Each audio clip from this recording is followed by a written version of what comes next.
Who's ready to get started? To talk, woo! Yes, to talk women in construction. I'm so tickled that so many of you showed up. We were just saying it's 2 o'clock on a gorgeous Saturday afternoon, and you are choosing to be in here with us to learn and hear from each other. So we are so happy to see you and have you all here, as well as our panelists and all of our attendees as well. I'm Paige, by the way, for those of us who haven't met yet. If you've skipped everything in the conference till now, it's our first time seeing each other. Hi. Good to meet you.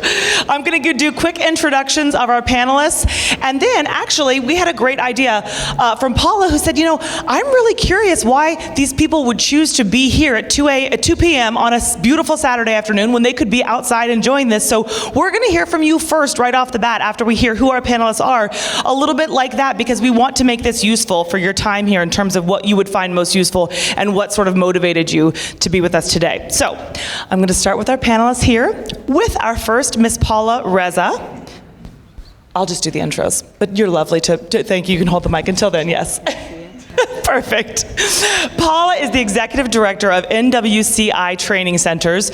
She was a union carpenter for more than 38 years, doing everything from concrete formwork to interior finish, a journeywoman, a teacher, a signatory contractor, and a training director. She's also a single mother and a strong supporter of being a union member. And she is a house remodeling junkie. Do you have a favorite house remodeling show or project that you yourself have done? I'm in the middle of another one, so. You don't, it doesn't sound like it's going well. Not a spectator sport, no, I'm in there doing it. All right, so maybe we can check out some pictures from Paula. Our next panelist is Albert Carrillo. Many of you have heard from him during this conference and other panels, and it's lovely to see men being part of this panel as well, so thank you for being here. Albert is the CEO of WWCCA. He began his construction career, you have fans already, Albert. He began his construction career in Arizona as an applicator for stucco, 10-year regional manager with Drive It Systems, and he's been in WWCCA since 2008. His first car, was it when you were 16? Was it when you were 16, your first car? Yes, 16. Was a 1962 Ford Falcon, two-door, and tell him the most fun part about it, Albert. It had a hole in the floorboard, and we used to drop bottle caps down it. From your sodas that you were drinking while you were, yes. Soda. Right, exactly. Cynthia Grant is our next panelist here. Cynthia is a labor representative and PLA/CWA administrator for the IUPAT. She wins for most acronyms in her title. Fourth generation painter, Cynthia is. She started at 19 and worked for 10 years non-union before then joining the union. She's the founder and chair of Seattle Women's Committee and passionate about recruitment, retention, mentorship, and leadership of women in trades. And how about this for a fun fact? She rides a giant motorcycle called a... It's a Road King. It's a Road King. You know what that is. Yeah, I'm impressed. I am too. I don't even know what a Road King is, and I'm impressed. That's better than a Falcon any day. Yeah, there we go. All right, our next panelist is Mr. Robert Clue. Robert is the president of Martin Brothers. He started crawling under houses, as he says, when he was 15 years old installing ductwork. He traveled the country early on in his career and then joined Martin Brothers in the early 90s. Was a journeyman when he joined. And Robert said, I'm not that fun, so I don't have a fun fact, but I would beg to differ. And I'm sure, just the fact that he is on this panel shows me that he's pretty fun and willing to be up here. I mean, it takes guts to be up here in a room full of all women and be some of the two only men representing basically the entire male race, okay? So thank you to you both. Yeah. Zero pressure. Miss Lauren Webb joins us as the Executive Director of Human Capital with the Neville Group. Lauren works to align HR function with overall business targets. She has notable experience in strategic program development, employee relations, performance management, and talent development. And how cute does her dog sound? She has a shepherd, German shepherd, and husky mix named Rocky. I know. I said, I bet you spend a lot of time vacuuming up dog hair, don't you? And she said, yes. And maybe like searching for a dog. Don't huskies escape all the time? She's pretty good. Okay, good, Rocky. We're not going to tarnish Rocky's name here today. I just said she shed too much. Leah Wemberly joins us here on almost all the way to the end as a partner with Pacific Wall Systems. Leah has been in the construction industry since 2008. She is involved in YOPS, WWCCA, Groundbreakers, and Women Working Together. And this is fun. Leah has a dog named Stanley, who is a Swiss Mountain Dog. And what do you think Stanley is named after? Can anyone guess? Stanley Tools, that's a good guess. It would be very industry appropriate, wouldn't it? Stanley Cup, she's a big hockey fan. Yes. Cool. So she's probably, dipping out here and there. Yeah, to keep an eye on things here throughout the time. All right, Elise Martini, rounding things out, the best last name around. She's the VP of OPCMIA, recruits and trains future workforce and assists contractors finding their qualified teams. Elise began in 1980 working with tools and graduated to journeyman level. And she owns a 1954 Triumph. I know, you guys are you just oohing to be polite, or do you know what that is? Tell everybody what a Triumph is. Well, it's a foreign bike. It's not made in America. And it's also the old-fashioned, so it's got a French tickler. That doesn't sound right with this kind of group, but you got to kick. Or it sounds just right to some people, maybe. But it's literally, you have to prime it, and then you have to kick your leg off to get it started, which I think one of my legs is bigger than the other, so yeah.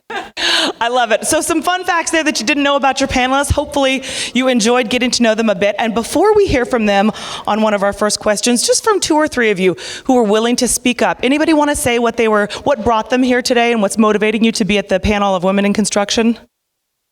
I got my catch box. I can throw it anywhere I need to.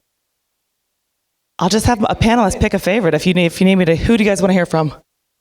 I'm just going to pick somebody. Somebody catch this. I'm here for Elise. Supported. That's a great reason to be here. Family members, co-workers, colleagues, etc. Throw it to somebody else who you think should. There we go. Yeah, how's it going? I'm just curious, what made the construction's always been a man's industry, and I'm glad it's changing. Don't get me wrong, especially with Elise, known Elise for years, and love her to death. What made each one of you move into the construction field? I think that's a great question to start off with. And you know what? Hold on to that catch box, will you? Because you could put it on your table. You don't have to hold it in your actual hands here the whole time. But let's jump into some of those specific questions here too. And if you have other things, please feel free to raise your hand. Because we have so many panelists, we're going to be a little bit specific about who answers what questions so that we get through everything. So let's start here with one of our first ones, which is, how has the construction industry become more inviting to women, which kind of ties in with what you were asking, right? What drew you to this in the first place? Or also, how has it changed in recent history? For those of you in particular who have seen iterations through the years of different ways that construction and the industry has changed, how have you seen that play out? What progress has been made? And then perhaps the things that you've seen that could still be bettered, and how we can be working on that as well. And I will start this with Elise, if I can, please. We can get her a mic. Well, thank you. It's changed a lot for a lot of good reasons. I think the community has dictated that, as well as our labor shortage, that we need to make sure that our job sites look like the communities they're being built in. Also, we're not going to be able to fill our needs with, we've got to look at diversity in our ranks and files, and women are an unbelievable resource. So there's some great opportunities out there for us all to get in. The other thing is when I got back in 1980, there was a lot of different, situations. It was bad luck to have more than one woman on a job site. It was, the harassment, some of that stuff. We're not tolerating that anymore. We all of us stick together. I think the generation that we're all working with, the multi-generation, we are all saying, we want an environment that everybody, women, people of color, everyone, diversity, we all need to be there. So it's a win-win, as well as guys and girls. Sorry, guys, it's folks. When I started, I had to wear men's work boots. They make women's work boots now. They make women's safety. Need a little bit more help on some of the safety harnesses, but we're actually getting a long ways with some of the safety stuff too, which is great. Great point. Lauren, how about you? So I got into the industry 6 years ago. I'm working with the Neville Group. It's the first construction company that I've ever worked with.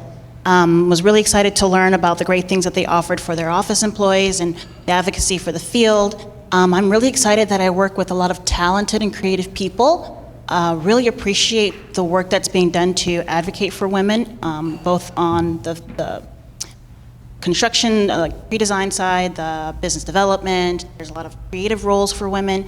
working in HR, I admit that I had a little bit of a bias coming into this industry, thinking that it was going to be only men and I was going to have to adapt and change how I interacted with people. And it was really surprising to learn that there's a lot of advocacy and opportunity for women. And then I became really excited about being part of that. So working with really creative women with the Neville Group, watching how they contribute to the success of the field, really empowered me to get, more involved in promotion and bringing visibility to what women contribute to the industry. So I'm thrilled to be a part of that, excited to be part of some of the advocacy groups like YOPS that really get the word out there. And so for me, it's been exciting and love the ride. And I think you make a good point. Let's just get take the temperature here of the room in terms of raise your hand if you are a female and you are here as an attendee of NWCB. In other words, you're not a spouse of someone who's a member. You yourself are in the industry. Okay, great. Yes, round of applause, of course. And then put your hands down if you would. And male or female, raise your hand if you are here as a spouse. If you want. Awesome. The smaller numbers, that's what you would expect, right? I mean, listen, most of the spouses are like, this is not my work thing, I'm going to be on the beach. So even cooler that you guys were here too, but it's good to know kind of the mix there. Robert, did you have something to contribute to this answer too? Well, the industry has changed, I think. It's gotten more sophisticated. And in our position, we're looking for the person that's most qualified for the job. So it's not, it's gender blind. And it turns out that we find capable people, whether they're male or female, and we see that they fill the slot.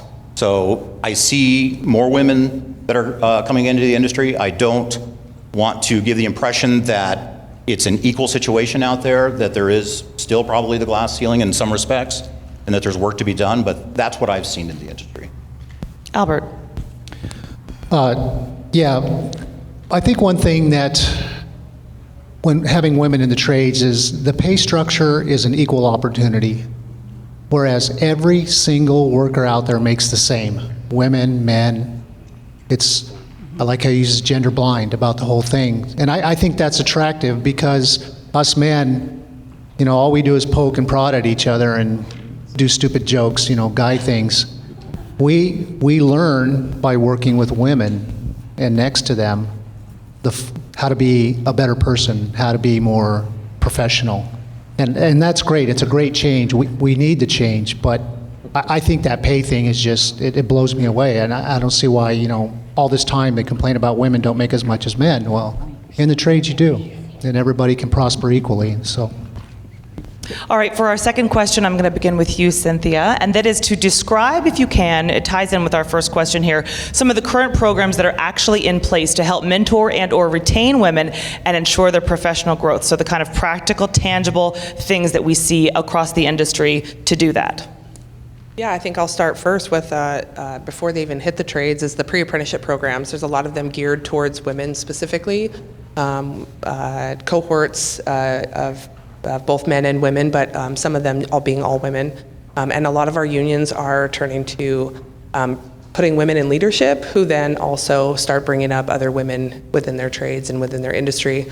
A lot of women's committees happening, and then big, huge shout out for Tradeswomen Build Nations, our Tradeswomen Conference that happens every year. This year it was 3,200 women in the trades. And when young women come to that for the first time as apprentices or journeywomen, and even our male counterparts and our bosses and our business managers, when they come to that for the first time, they realize how important and empowering a conference like that is, and how the women already generally kind of get together, book clubs, PTAs, schools, church groups, things like that. And we organize together already, so when you put them in the trades, it's no different there either. So, Lauren? Me? I had you down for this one, but if not, we can, okay. I have Elise also. Do you want to jump in? Yeah. Okay. In addition to some of the advocacy and awareness that's happening out in the trades, there are a lot of employee resource groups and women groups that are, like YOPS, that bring sort of awareness around the diversity of opportunities for women in construction. I think that's huge. One of the things that we do at the Neville Group is we have a leadership development program that helps emerging leaders understand how to better communicate with everyone that they may have the opportunity to influence. And a big part of that training is understanding biases, understanding how their decision-making may have been influenced by certain perceptions that are in the industry. Sorry about that. That was her mic drop. Okay. She was dropping that mic to agree with you.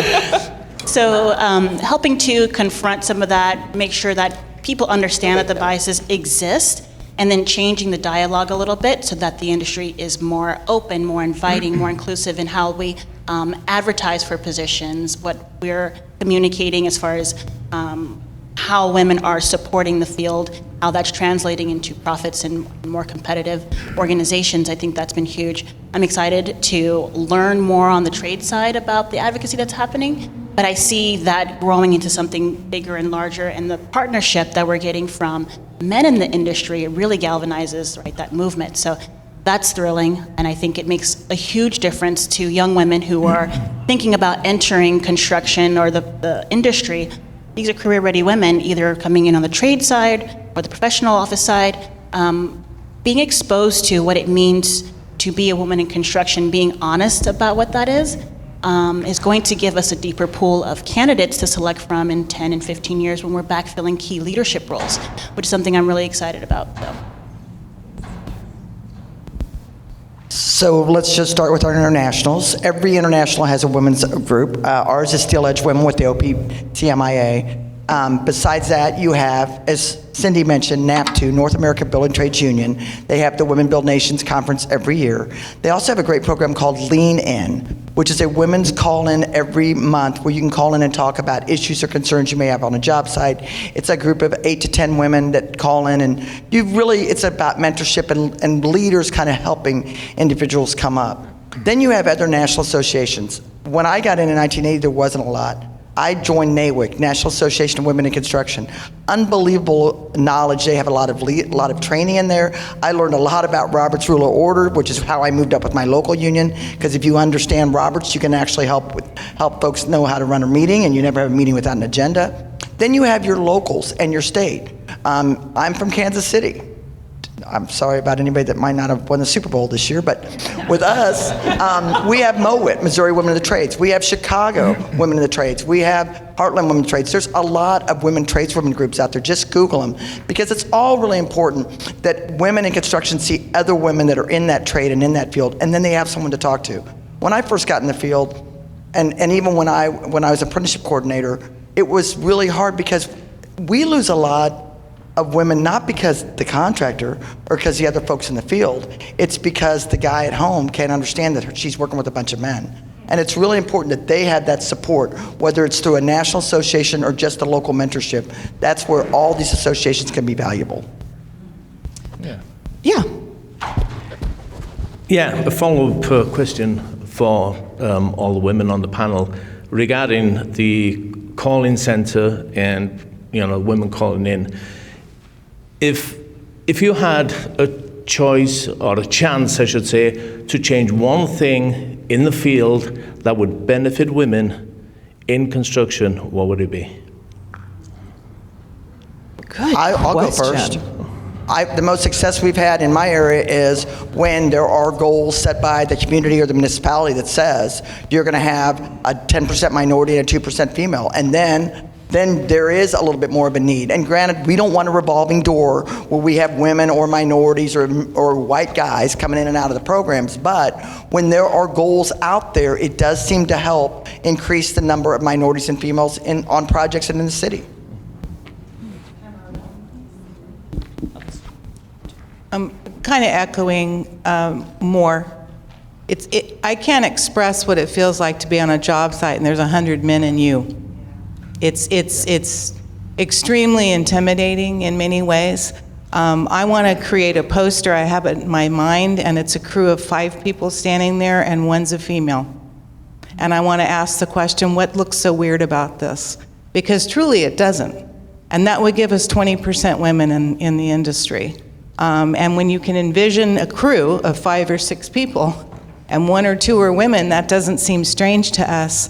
But it still seems like people have a hard time with that. That's just an impossible number. And I also wanted to just say one thing when you said that men have always been in construction. I agree with you. Being the girl, right?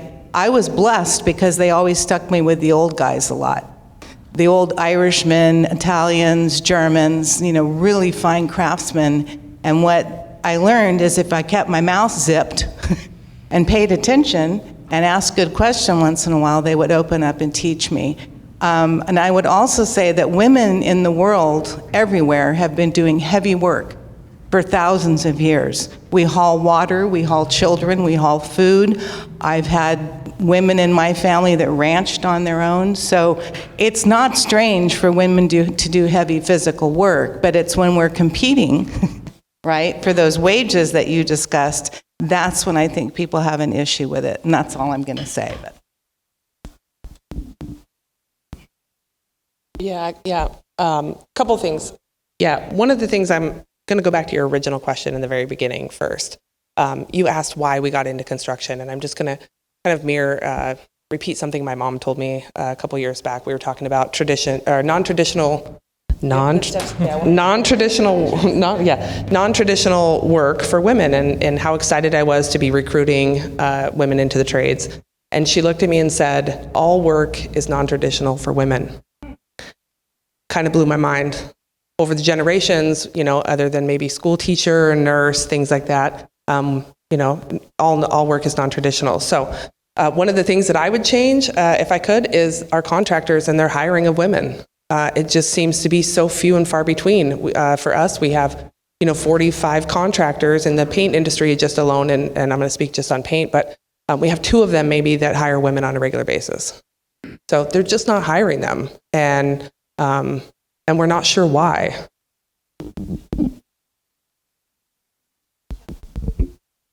So I'm not in the field every day, so I can't really speak to that and to changes that we can actually make in the field to make a difference.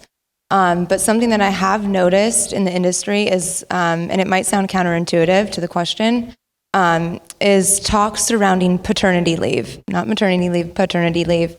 And really focusing on men taking leave and going home and sharing the responsibilities of having a child, so women aren't faced with choices of having to give up their career or put their career on hold, so that those responsibilities can be shared in their house, and they can get back to work if they want to, or make that choice as they best see fit. But that's just something I've noticed, is actually some talk surrounding paternity leave.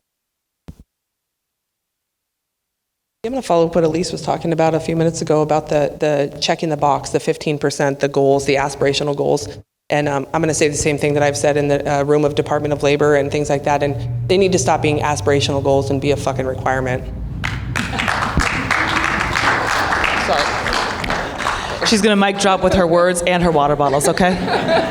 I want to piggyback off that for just a minute, too, and ask the panel and also hear from our audience as well, because I think you just brought up a really good point, Leah, which is that for people who do have a partner, in particular if you have kids or aging parents or high-maintenance pets or anybody in your life that needs care, it really kind of takes a village to do all of the above and to have everybody kind of doing.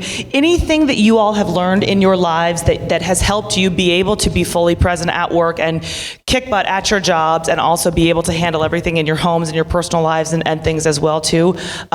Maybe something that you tried that didn't go well, or something that you've learned along the way that could help anybody sort of learn to work as a team. Most of us are probably single. We don't have pets, and we basically live at work, so. Well, I'm a big believer in children doing chores. Okay. So my kids knew, because I was a single mom, I had a really long commute a lot. They knew how to take the pot roast out and put it in the oven at 3 o'clock. And I think that's part of what is really important in our society today, is that everybody pitch in and help out. It's a family unit. And I felt guilty a lot of times as a single mom leaving my children. I worried, am I warping them? I'm here to tell you they're wonderful adults. They have great jobs, and they've always thanked me for being a working mom, and they're very proud of me, and that, that makes me feel good. As it should. Anybody else, any audience members have anything to add to that or questions? Follow up there? I think that's a great point, asking everybody for help, including the people that are needing the care, right? To kind of pitch in. And it can be tricky, I know, for a lot of women too. You hear women in the industry, like you said, are either single or they work with men whose spouses don't work and therefore don't really relate to the issues. That can be all kind of tricky. So if anything occurs to anybody to kind of jump in on that, by all means, feel free to raise your hand. Yeah, of course. Yeah, I'm going to add to that, and being the fact that one of the biggest things that we all face, and I'm going to beat this one to death with all of you, is childcare. There's not a lot of women in construction and can't find a way to balance both, because the job starts at 5, the job starts at 6, the daycare opens at 7. We have to then be there by 3 o'clock, and the job doesn't end till 3:30 or 3 o'clock. So it's the commute time. It's the transient workforce that we are. We don't go to the same shop every morning and check in and clock in our time card and then go home. We're commuting all the time and basically never work close to home. So the more that we push for this childcare and kind of universal childcare and finding ways to kind of help with that. And that doesn't mean build more childcare centers next to the job. So then you have to move your child to the childcare center that's next to the job. That's not conducive for like real life. It needs to be in the form of, childcare that's close to your home or your kid's school and things like that. And just being able to support our workforce that we need so badly. It's going to be the young folks, and that's one of their biggest struggles right now, I think, is the care for their families.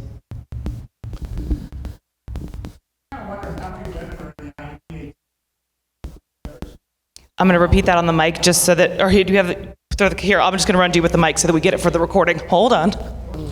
I just was wondering how many women are in the IUPAT across the United States? Across the United States.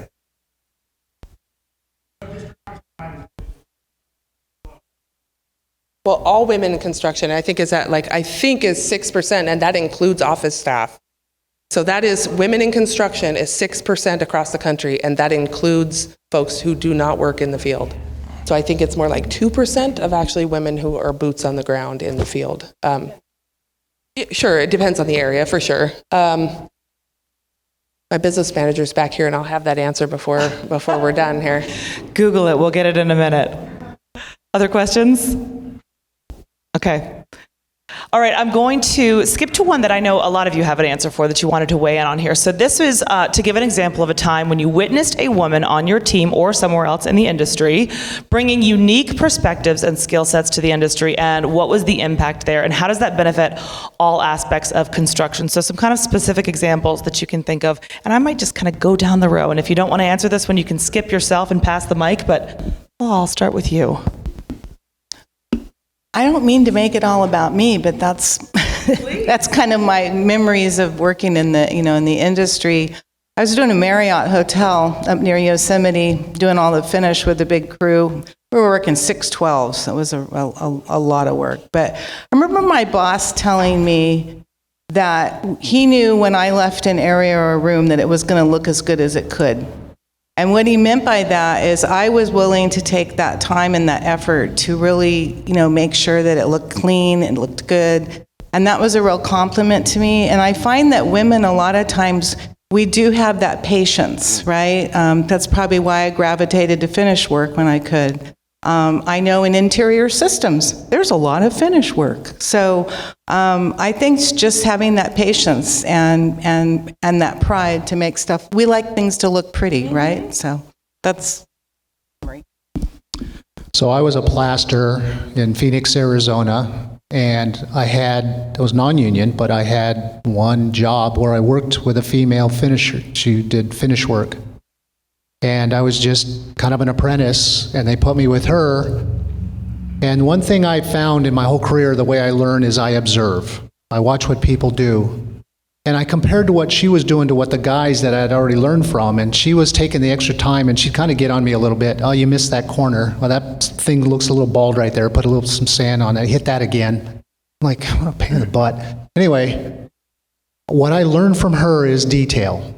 Because she forced me to be detail-oriented, to play off of you. And, guys, we just, what's called blow and go. We just down that wall. I'm going to be from here to there by 2 o'clock. And it served me well, and so I've tried to pass that on too. But that was it was only one job, and I think maybe 2 days that I've ever worked with a woman in the field, and that's Didn't really save any time. did coming back. Yeah, coming back. That gets you yelled at. Paige, will you repeat the question? Oh, yes. The question was women, specific examples of when you have witnessed a woman on your team or someone else bringing unique perspective and skill set to the industry, and then what was the impact that that gave? So just a woman that you have seen in a work setting be awesome.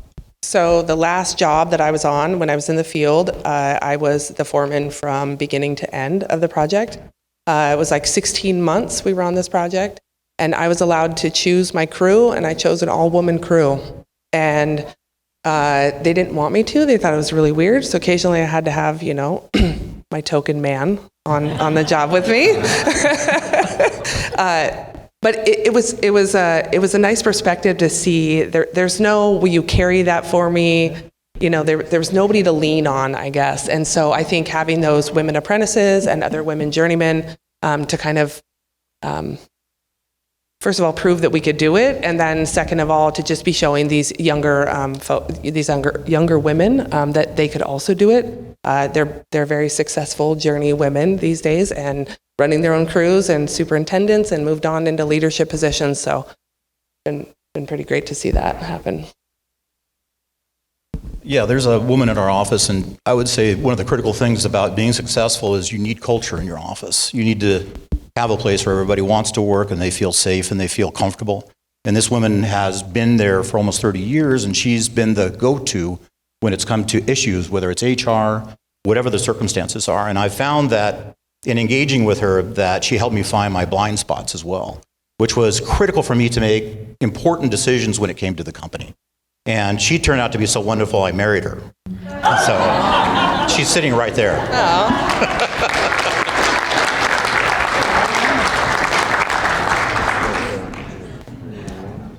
For me, last year at my company, we hired a director of design, and she brings so much talent to her role. But what I've seen her do is inspire a culture of education and knowledge transfer. She's very curious. She's humble and asks other folks about, their expertise and wants to learn about their contribution to the industry. And I know that has influenced our culture around learning and growth and development.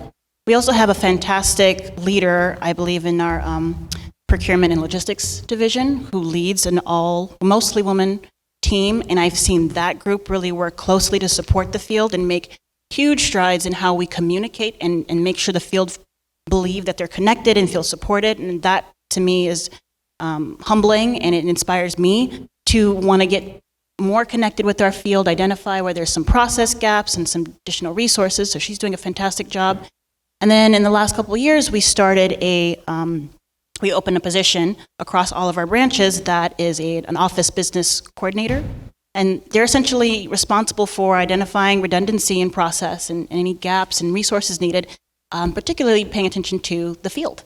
And I am hearing feedback from our field that they are feeling seen and included, and they're more engaged. And so by watching these women influence without directly working in the field every day, I can see how it's translating to a different experience for our field employees. I think it's great. So yeah, I've seen, obviously the attention to detail is a huge thing. I think we've already said that, but I've also seen women offer unique perspective, like in a meeting, and they have a calm reasoning and they know the point they want to get across, and they're going to do it, and they're going to do it effectively. I've also seen in dealing with employees an empathetic understanding coming from a place of knowing and understanding what that person has been through, or trying to get to a place where you can understand it. I think that women, and really every single person in this room, we all have a unique perspective based on everything that we've experienced in our life. The way we talk to others, the way we communicate, the way we work is all based on really everything you've gone through up to this point has shaped you into the person that you are today. And I think that if we all looked the same, acted the same, talked the same, thought the same, we wouldn't get anywhere. We would have the same way of doing things. We wouldn't innovate, we wouldn't progress, we wouldn't advance. So I think having a diverse group is absolutely key. And it's not just male and female, it's everything. But that's key to improving our companies, our industry as a whole, and the communities that we live in. So the most recently, well, one of the most recent was we do a conference every year also, not quite like this one. This is very nice. But we get a group of women all together and we do so many different skill sets, and to see all these women come together and it's in Vegas and we're outside. So we're dealing with rain and we're dealing with wind, and it's just amazing to see so many women come together and complete some unbelievable projects, underneath adverse conditions. But I got to do a point of privilege because we all work around remarkable women every day. And I have got to tell you, I'm so impressed with this conference and all your energy, your Energizer Bunny that you do, as well as Rika and Tina and all those guys. Kudos to all of you, because guys and ladies, folks, it's amazing how much you guys have accomplished this week. And, kudos to you all. I mean, if you want to talk my most recent, I've been very impressed by all the hard work that you all and your team have done with this conference. You were saying you directing it at me, and it goes all to Tina and Lynn and their team. So that whole question was just a setup to reach that, so that Elise could shout us out. I do want to touch back here on a word that Robert just brought up there, because he mentioned the word safety, and that was one of the questions that we covered as well. And I think it's a very important thing to address in terms of setting and establishing an overall feeling of safety for all employees and a respectful workplace, and how that has changed over the years. It used to be commonplace and certainly nothing out of the ordinary to be called sweetheart and have that be just fine, even in a work setting, and things change as we all sort of evolve and progress. Leah, I'm going to stay with you there for a minute because we got the mic down there, if you would. Can you address that a little bit in terms of culture and overall safety and respectful workplace, how that all kind of plays out and how people are doing that practically? Yeah, so people still will say sweetheart. That's not out of the question, despite what people may think. But for us as a company, I work for a women-owned company, so creating a safe and inclusive and respectful workplace is absolutely crucial to the company. But for me personally, just want to touch on things that I personally do. I really try to get to know the people that I work with. I try to take the time to know them, their hobbies, their interests, get to know their families, what matters to them. Because I think having a personal connection really helps with a sense of belonging. And so that's just something personally that I've been really working on. I think at the end of the day, we're all human, right? I think it's important to remember that, the human aspect of what we do, instead of getting carried away in our day-to-day.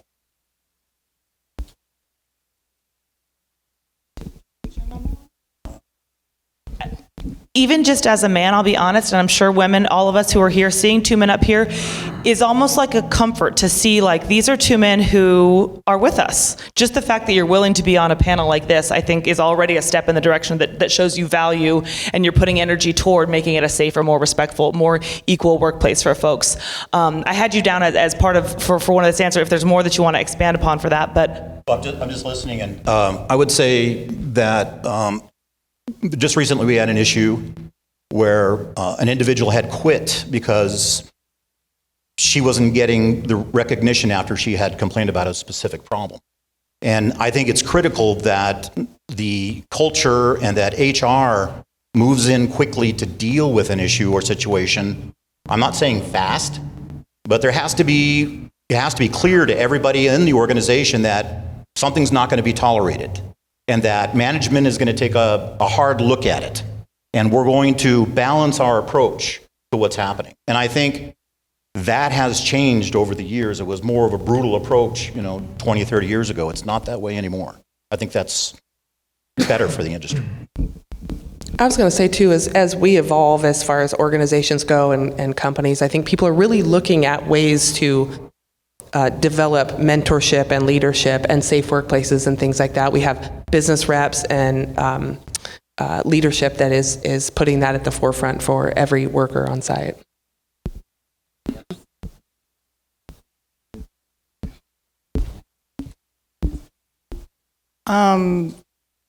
I found that bullies like to pick on whoever they think is the weakest link. So being a female on the job, I was an easy target, right? So I think it's partly teaching apprentices and other folks self-advocacy, how to stand up for yourself. But I will also say that my brothers on the job were the ones that took care of things for me a lot of times without me having to really do much. One of the things I'm really proud about our council up in the Pacific Northwest is they've just started a program called Not in My Union. So what that message is immediately is that we're not going to tolerate this in our union. They've created a QR code, sort of an anonymous way to get a hold of a rep to report issues, and then the reps are on it. They also work with our apprenticeship coordinators and our training folks that if there is an issue that we find out about, when the apprentices come to school, a lot of times they'll open up to their teachers, their instructors a lot more. We work as a team, right, to get down to the nitty-gritty of it, to work with the contractors, and, to make it stop. I have heard over the years people in the contracting industry saying this is why women shouldn't be here, because of harassment. Not that it's not okay to harass, but that, if you weren't here, this wouldn't be happening. We need to get out of that mindset, right? It's not the woman's fault. It's not the BIPOC person's fault. It's the person that's doing the harassing's fault. And it's a liability for the contractors, too. So. All right.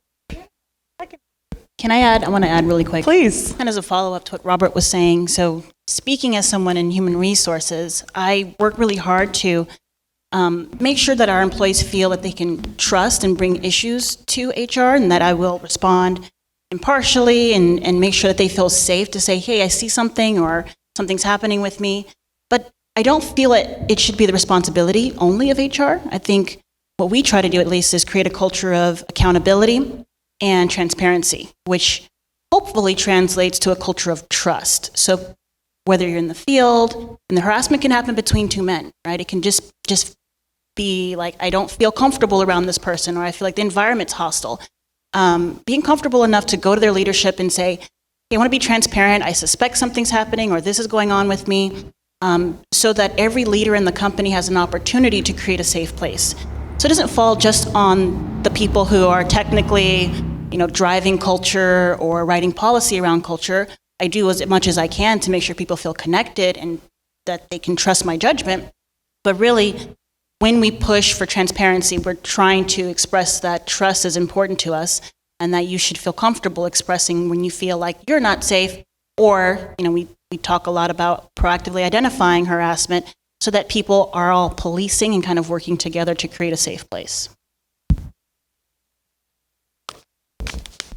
I think also acknowledging that part of us all feeling safe and making it safe for each other is making it a safe place for someone to make a mistake in these areas also, right? Like not making them just a pariah of a company for saying the wrong thing one time. If people are willing to learn from their mistakes, are you all familiar with Abby Wambach, right? The professional soccer player. Abby Wambach is probably one of, if not the best female soccer player of all time. She self-identifies as a cisgender, female, lesbian, feminist, overall badass. I don't know if she would say if she was a badass, but I'm saying she is one. And I heard her talk the other day, and she said she got approached by her assistant, and they said, you have an interview coming up.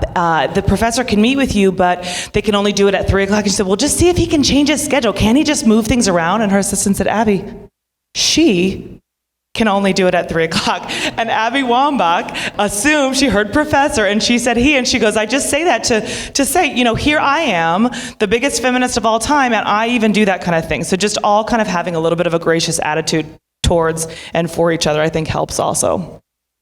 I want to open up a little bit. Yes, we have how about, who's got a good arm to get it to the back there? Or you hit your cut man. There you go. The question, I have the answer that Tim was asking. Oh, here we go. Give me 1 second. Let Cynthia weigh in on this real quick, and then we'll get your question there in just a minute, sir. Tim, I have the answer. I didn't need the business manager. Thank you. We sent out a questionnaire to every apprenticeshable woman in our craft. So IUPAT glazers, painters, floor covers, drywall finishers, and the answer is 5,800. Good work in the back. Oh, and you had a question here? I don't really have a question. I have a comment.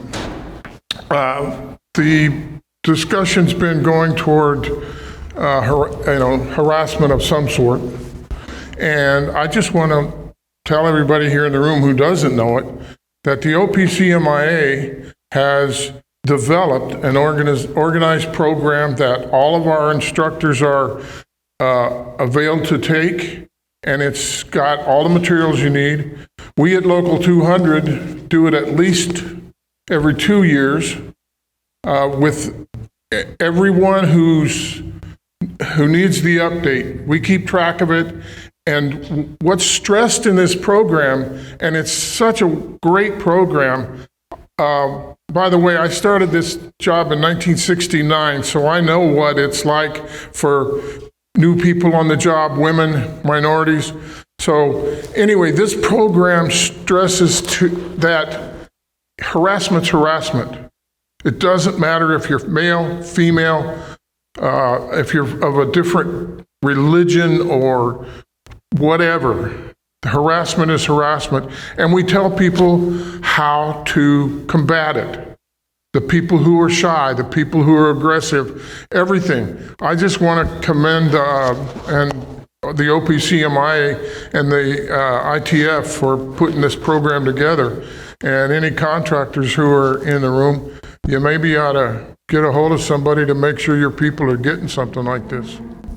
Thank you. It's a great thing to contribute. Thank you. Appreciate that. We have a video here for you in just a minute that if you guys just give me a thumbs up whenever that's ready, we'll get to that. But while we wait for that to queue up, because we want to be sure that you're able to see that, let's see if there's maybe another question or two before we do that. Anybody? Even if you just want to show off your catching skills there in the audience by catching the catch box. All right, let's have our panelists, and we had one question where we just want a sentence from each of you, right? If you were to give women in construction one piece of advice, a sentence, I'm not going to be too strict about it being just one sentence. It could be like a run-on sentence. What would it be? And I'll let you volunteer, whoever wants to begin. Lauren, you've got the mic. Okay. So I'll volunteer you. One sentence. There's a lot to be proud of in this industry. There's a lot of exciting opportunities. Don't be restricted by any bias or maybe assumptions that you have. And you have the opportunity to change those assumptions from the inside. So. How about we just start? Sorry, Albert, I don't want to cut you off. Elise, you want to start and we'll come down the line? Yeah. Just like you said, you got to embrace opportunity. You really do. But the biggest thing is you've got to have a support system. And guys do too. Guys do too. I really mean the men this time.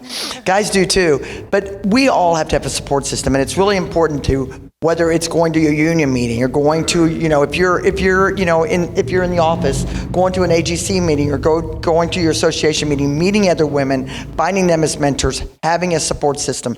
Because we have to relate to what we see on the job site. And if you're not in this field, it's a completely different environment, right? So having that support system where other women are around you that look like you and that you can relate to help you. I would say get involved, find your passion, and build up your confidence. For me, confidence was huge when I first started out in this industry. So I would say allow yourself to learn and grow and develop your skills, but give yourself the grace to take your time to figure it out. And then just a note, I think this industry is very relationship-based, and you get out of it what you're willing to put in. So get involved again and find your resources and find the people that support you. Touch on that. I was actually asked this question. We typically have interns, and a lot of the interns that we bring in are young women.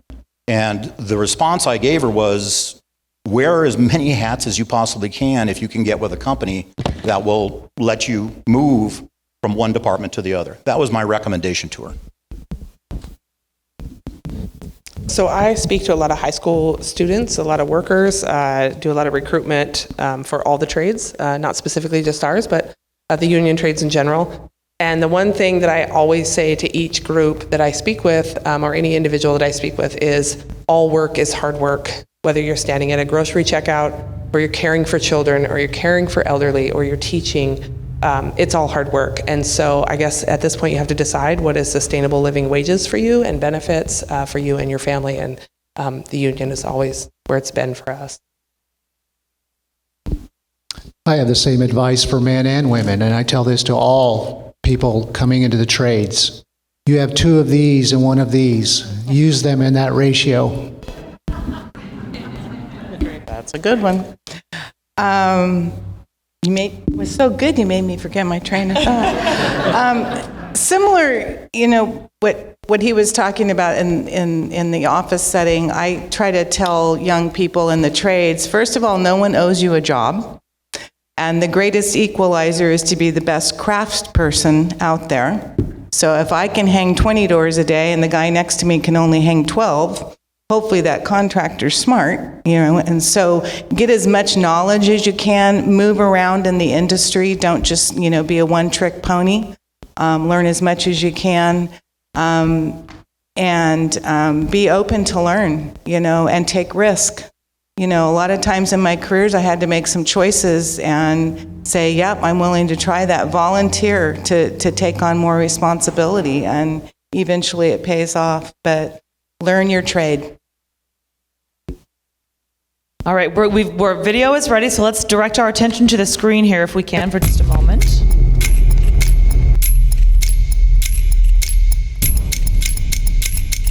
I would give the women advice that there is so much opportunity for you. Sometimes men refer to us as like unicorns, but you kind of are. Sky's the limit. I think there's a lot of opportunities. There really is opportunity all across the board. I would say go for it. Don't be discouraged. Something unique about construction is you really get out of the industry what you are willing to put in. You definitely have to earn your stripes in the trade and put in your hard work. But that, I think, something that empowers me to be better at what I do. The money is there, the opportunity is there. Anything that you want to do in life is definitely worth the hard work. This is for us too. Like we're just as good as the guys. I think that it's fun, right? Never pass up an opportunity. We're just as capable and probably better.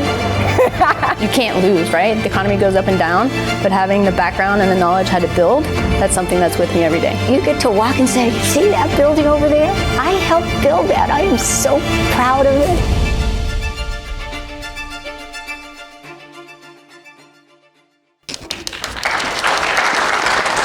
You guys, the end star of the movie, it's right here in the front row. Any reactions to that or things that have come up for you in the crowd, questions or comments as we've sort of gone through? Yeah, right here. Can we throw the catch box up, please? Hold on. Ready? Okay, yes. Children. Hey, okay, let's go.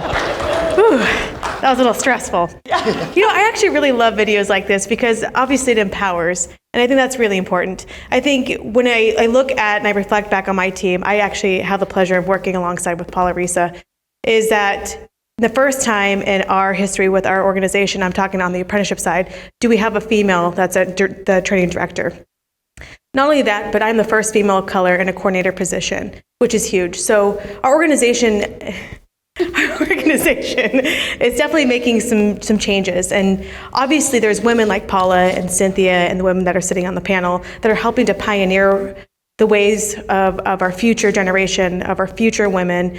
I look at my daughter, my 4-year-old daughter sitting to my right, and I get this feedback of, oh, I don't want my daughter to get in the trades. Why the hell would you not? Like, why are you doing it, right? If it's great wages, it's great benefits, you literally get to build your community, your city. You have this legacy you get to build, and love building with your hands and working with teams. Like, I would want nothing more than my daughter to be on a video like that, moving material around, building the school that she got to graduate from, the public transportation that's literally going to be there forever. And so I think that we should empower more women, we should get motivated, and we should want to see our daughters, as they thrive and grow, to get into the field. And obviously everybody in this room has some sort of dedication or admiration to see more women. You're obviously here to support it. We just got to make sure that what we are learning here and what we're feeling, we bring that back out into the workforce, we bring it back to the training centers, we bring it back to where we are, and we keep that momentum going and don't let it just die out today.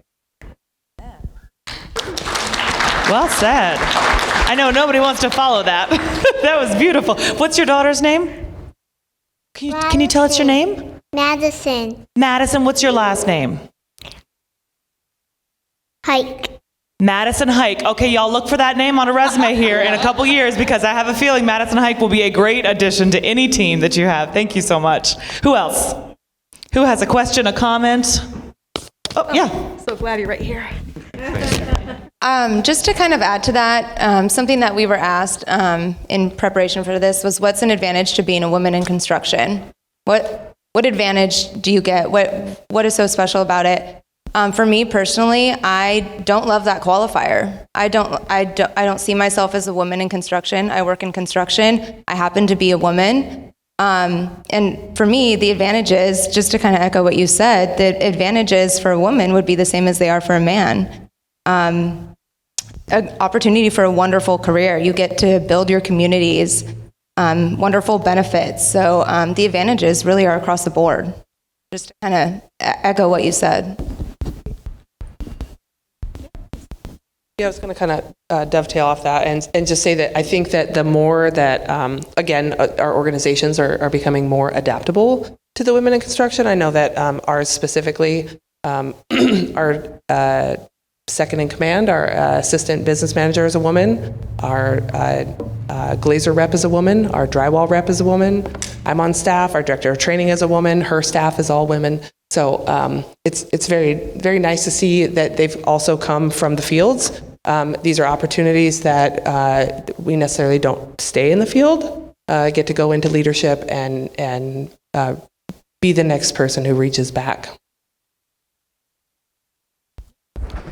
Yeah, I think Pauline said it a little earlier about the craftsperson, not the craftsman. And I was in a track earlier today in one of the presentations, and it was man days and man hours. And I suggested, what if it was crew member hours and crew member days? Those little things, or break down those barriers and open. We're all on it, right? It's that same thing of walking on that job site and there's like 100 guys, right? And I try not to make a big deal of it, because my way is to just try to fit in and be part of the group. But year after year after year, it's like not being kind of acknowledged at all. And it's not, it seems like such a small thing, but it's so prevalent in the industry. And it's just a small thing. And you're right, it's just to stop for a second and think about it. It's about being inclusive. So thank you. It's not like an ill will intended kind of thing. It's just, it's always been that way, right? Yeah. So. I mean, look, we've done it where I said guys like 5 times. I do that all the time too. And you go, wait, that just is, yeah, we all do it. So thank you for acknowledging it. And yeah, exactly. It's not like there's bad intent behind it. It's just sort of all helping each other become aware. Yeah. I think for in the field, though, there's some of us, too, that there's still that stigma that I'm a journeyman. I worked really hard to become a journeyman. Like, I earned that title. But then there's also this, if we start saying things like that, it's almost this stigma like, oh, God, they're going to recognize that I'm a woman. Or, so a lot of times they just keep their head down and do their work. And, they don't want that stigma behind, changing the culture sometimes. The only thing I was going to add is, and you're totally right on spot on all that, there is an issue with the journeyman, and that is because, and it's from Women Build Nations, with 3,200 of our closest women and about 500 folks out there. And I challenge, especially send your HR folks out there. I mean, it's so important to see, and really, there's such leadership. But journeymen, for me, I'm a tribal elder. I earned that position, and that's a skilled mechanic. So that's the only one that gets a little gray, that you'll get some very strong, more progressive women than I am that will fight you to the death on it, but not me. I think it was about 5 years ago, I saw, it was a national news story that a company in New York had switched out the signs on their project. Instead of saying men at work, it said crew members at work. And it was national news. It was such a big deal. People were talking about it because one company made that switch. And it just blows my mind that was only 5 years ago. But I mean, it was huge news because no one had ever, that was unheard of. We had a comment or a question in the back, yeah. Yeah, Mike Haas, training director for Pacific Northwest. or Oregon and Southwest Washington. So we started our positive job site culture training about 5 years ago, and we've made a lot of progress. We've done a lot of training. It's a requirement for all apprentices and has been. But just want to point out too that the DOL started some new EEOC guidelines back in 2017 and gave the training centers across the United States about 4 years to adopt them. 2 years ago in November, the Bureau of Labor and Industries adopted these new guidelines, of which a component is that every apprenticeship program needs to make sure that all of their apprentices are getting trained in some type of anti-harassment, discrimination, respectful workplace training, as well as anyone who works with or interfaces with apprentices. So we've had a lot of success. We're starting to move the needle. But I think the thing that we need to kind of focus on is, and I've always been a big fan of the carrot, right? And that's what, for me, a lot of this training and just kind of getting people to stop and think about for a second. I've heard before, well, hey, you can't do that anymore, or you can't say that anymore. Sometimes I said, when could we have, or should we have either done that or said that? Because the bottom line is, as union members and contractors, we get paid a premium for the work that we do. And if it doesn't have anything to do with building a team up, teaching our apprentices, passing on information, making sure that our projects come in on time with on budget, then it doesn't belong in the workplace. I heard someone say earlier, harassment is harassment, right? It doesn't belong. So I think the next phase of this, and I was talking to Scott on our contract team today, is we need to start getting language in our contracts where if somebody gets brought up with a legitimate harassment discrimination claim, they're automatically laid off for a week without pay.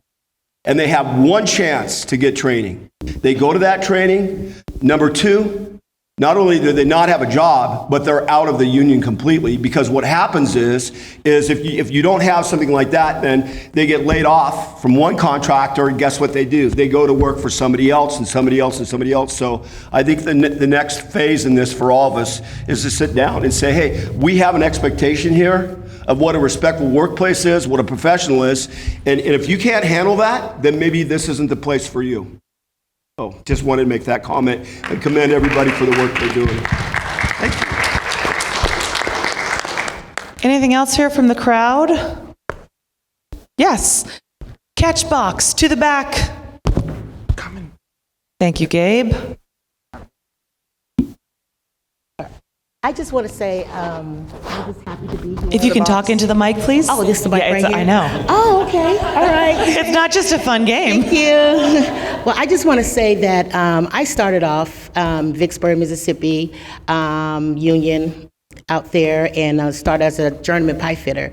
And I'm really happy to see so many women, because I started in 2006, and I tell you, I traveled everywhere, and I was always, the minority, the woman, and I was a journeyman, so I really got some, hard times at times, but I fought through it and everything. And it's coming here to California now, I'm in safety. I'm a safety manager, and I also do QC, and I'm just never saw so many women in the construction field, because in my travels, it was just, I'll be the only woman in the whole crew, I'd be the only Black American on the site and everything. And I was always saying, I wish I could see more, women, like me and everything. But here in California, coming back home, God, it's really good to see all of you guys. And I'm glad that they're supporting women in this field, because it has been a challenge. Thank you. Anybody else? Questions, comments? Gabe is itching to run across the room if anybody. I just want to do that. All right, panelists, we do have our final question is simply that we'd love to hear from you what your favorite part of your job is in general, experience or memory, and it can have to do with being or working with women or just sort of in general. Before we do go down the line and do that, is there anything else that any of you would like to add as it regards to women in construction? I wanted to add quickly about the language we use when we're describing people in the field. I support being sensitive and being inclusive with our language. I would just caution kind of what you were saying about introducing it with purpose and being intentional, and not as a gratuitous gesture, because it will ring false.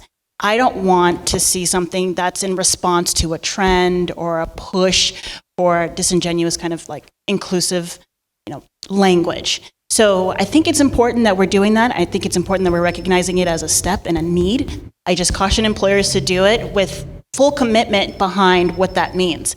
And so that people who are impacted by that feel that they're actually supported, heard, and that their position and their struggle is actually being recognized and not something that's in response to like a social, pressure or something like that. All right. Well, who wants to share that? Okay, here we go. You're being voluntold. You get to start with what's your favorite part of your job. Oh, okay. I thought it was my memory. Yes, it can be memory, experience, current, past, however you'd like to interpret it. Originally, I thought it was like a fond memory, and I can still to this day. I was a first-year apprentice in San Francisco, and I was hanging off a form wall way up in the air.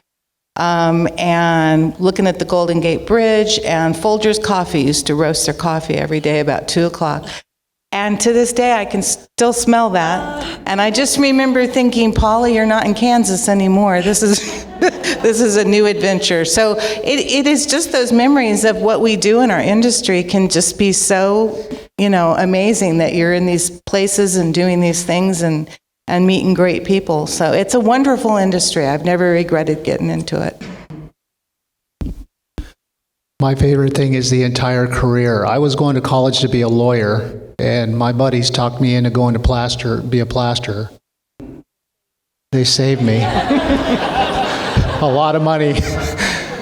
But in my wildest dreams, I would have never thought I would have gone from shoveling sand into a mixer to being the CEO of an association. I never put that in my brain. I just followed where my heart and where my brain took me.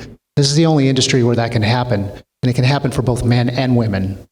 And that's what's really important. And since I have the mic, we, as this association, Rika in the back, was really intrigued by the WIC and YOPS and women in construction, and she says, we're going to do something. And I'm just glad that I had the good fortune to use my ratio, and I said, go. And that's where this comes from. So I think I'd like to give her a round of applause. All of hard work.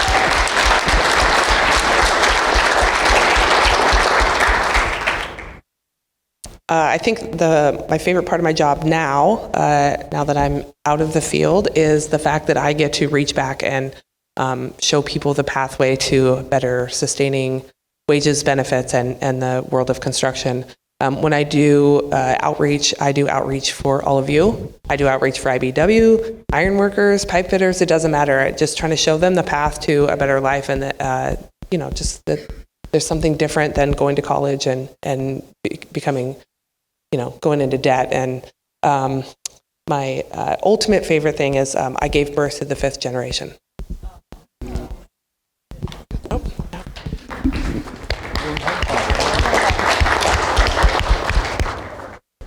The best thing I like about my job is dealing with problems, being a problem solver. It's stimulating to walk into a situation where everything looks dire because there's no expectation you're going to be able to fix it, and to try to make it work out. And that happens with people, that happens with a company, that happens in everything that you do in construction. My favorite part is I appreciate being part of this industry where we are building something sustainable, something that lasts. I have an indirect, way of supporting that, and I think that's huge. It makes me feel just enormous sense of pride, and there's so many talented people that I get to learn from every day. I feel like I'm a lifelong student, and I'm learning something new about the industry every single day. Really appreciate that. And then I'll say that the women I get to spend time with, both within my organization and then at different events that promote advocacy, awareness, and mentorship for women, they're the strongest kind of women. They're in this industry combating, these stigmas. They are fighting against some a lot of, longstanding assumptions about women and their roles. And so the women who stick it out, who are here, they're tough, they're creative, they're passionate. This might be controversial, but emotional in the sense that they want to bring their best to their work. And I think that inspires everyone to bring excellence as well. So I really love spending time with everyone in this industry, but always impressed with the women and what they've been able to endure and their story. So that's huge for me. The favorite thing about my job has probably changed throughout different stages of my career.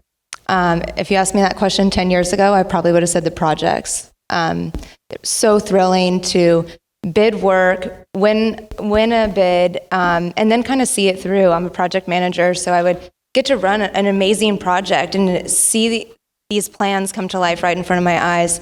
And I was so obsessed with that. It was my absolute favorite thing, is just seeing these come to fruition. Now I would say it's probably more of the people aspect. I consider myself extremely fortunate. I've been lucky enough to work with truly amazing people, both within our company and some of our clients, my colleagues, people I know through the industry. So I think the people aspect is probably my favorite thing right now. And all the projects are just a bonus. Well, the two bookends, I'm going to go with my proudest moment, just like Paula did on that end. So, of course, my general president appointing me to a vice president is my proudest moment, but that's the most recent. But before that, I was the business manager for the Kansas City Building Trades Council. We represent all of labor. And one of the tasks that we did was we negotiated a $1.5 billion project on our new airport. Beautiful airport, just got wrapped up in January. But it was a very tough negotiations. It took 18 months. Great negotiations, 25%, almost 25% minority, almost 8% female. So when you have goals, they can be achieved. But I learned leaders lead. And when you're a leader and you lead, you're not going to make everybody happy. You can't please everybody. But when you're a leader, they've tasked you to do what's best, what you feel for your association, the folks you work for. So as we all leave, every one of you have we're all got challenging times right now, and we all need to look at what's best and what's best for all of us to get through this time.